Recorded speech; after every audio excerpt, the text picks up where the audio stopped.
شاهدت جميع مباريات كأس العالم المقام في قطر، وهذا شرف لي ولأول مرة أفعلها لتقارب الملاعب ولوسائل النقل المتطورة جدا.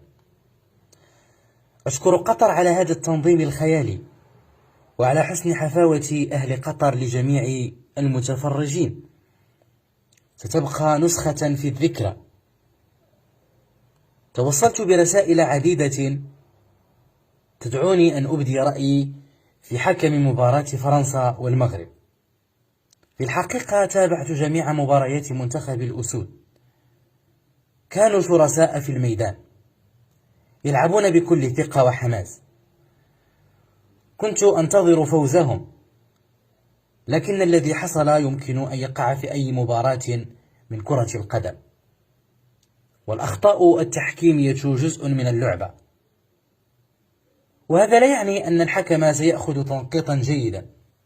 بطبيعة الحال لكل حكم مجتهد نصيب، كما أن كل فريق يلعب بشكل منظم وجيد سيصل للنهائي، وهذا ما حصل لمنتخب فرنسا.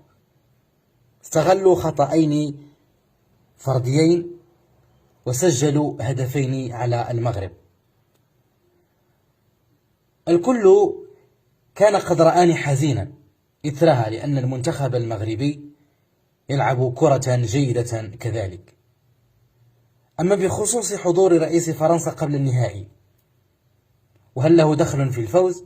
بطبيعة الحال ليس له دخل، فكرة القدم تلعب في الملعب وليس الكواليس، ومن قال غير ذلك فليأتينا بالدلائل والإثباتات. لنا الشرف كذلك أن ينظم كأس العالم للأندية في بلد المغرب، ولنا كامل الثقة في هذا البلد الجميل المتميز بالأمن والأمان، أن تنظم هذه التظاهرة على أحسن وجه في المغرب. كما نتمنى لجميع الأندية المشاركة التوفيق. تابعت بحزن كذلك مواقع التواصل الاجتماعي وما يروج عن مباراة المغرب وفرنسا، وهل ستعاد المباراة؟ النهائي تم الحسم فيه، والمنتخب المغربي سيلعب مباراة الترتيب، وقد تم اختيار حكام قطريين للقاء، ونتمنى التوفيق للجميع. أشكر مرة أخرى دولة قطر على حسن تنظيمها لأجمل كأس عالم في العالم. نشكرك على هذه التصريحات، شكرا.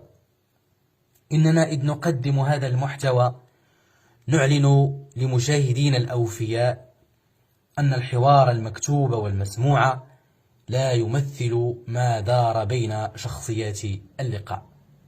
نلتقي في فيديو آخر، إلى اللقاء.